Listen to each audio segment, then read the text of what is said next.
Most beginners don't lose money in the stock market because they're bad with numbers. They don't lose because they're lazy or uneducated. They lose money because they make a few simple mistakes. Mistakes that almost everyone makes when they first start investing. You might think the problem is picking the wrong stock, or not knowing when to buy or sell, but in reality, those aren't the real reasons. The biggest losses usually come from behavior, not intelligence. When people imagine investing, they picture charts and complex math. They assume success depends on intelligence or secret information. But history shows something very different. The biggest factor in investing success is behavior. In this video, I'll explain the real reasons beginners lose money in the stock market, and more importantly, what historically worked better instead. This isn't hype or theory. It's based on decades of real market data and real investor behavior. If you're new here, this channel is about investing, money, and financial psychology, not get-rich-quick schemes, not day trading hype, just simple ideas that actually work over time. One of the biggest myths in investing is this: small investments should always be safe. People believe that until they have serious money, they shouldn't take risks. So they park their first $100 or $500 somewhere comfortable. Maybe it's a savings account. Maybe it's cash sitting in an app. They tell themselves, it's only a small amount. I'll invest properly later. That mindset feels responsible, but it's dangerous. This is what I call the $100 trap. It's when people treat small amounts of money as disposable or temporary, instead of treating them as seeds for long-term growth. And this single habit destroys wealth before it even starts. The problem isn't income. Plenty of people with average salaries build wealth. The problem is how small money is handled early on. That's where the habit is formed. Let's talk about the math for a moment. When you leave money in a basic savings account, the number looks stable. But stability doesn't mean safety. What matters is purchasing power. If your savings earns 2%, but inflation is 4%, you're losing money every year. Not visibly, but quietly. This is called a negative real return. Cash doesn't feel risky because the number doesn't go down. But in reality, cash loses value every single year. The stock market may crash occasionally.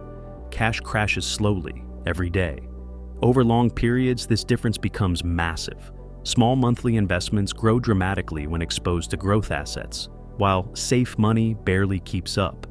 The opportunity cost is enormous. So, why do people still choose safety? The answer isn't math, it's psychology. Our brains are wired to make bad decisions with small amounts of money. The first bias is mental accounting. We label small amounts as not important. Because it's only $100, we treat it casually. But compound growth doesn't care about labels. The second bias is loss aversion.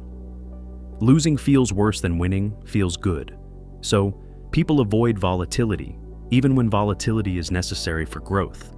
Comfort becomes more important than progress. The third bias is inertia.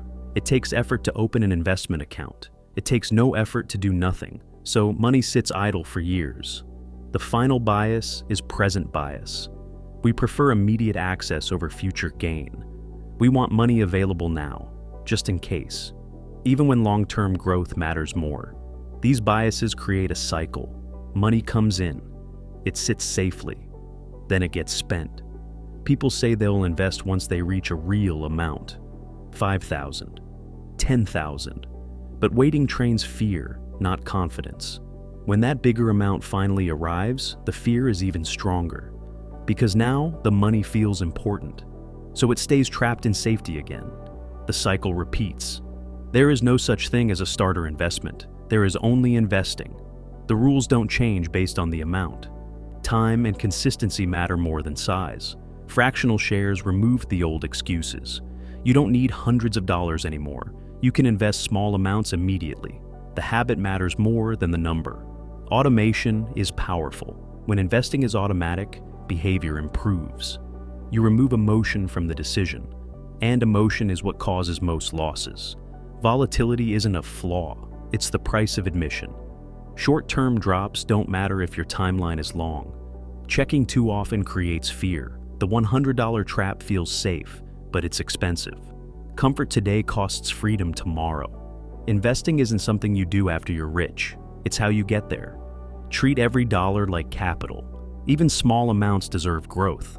If this helped you, subscribe for more, and I'll see you in the next video.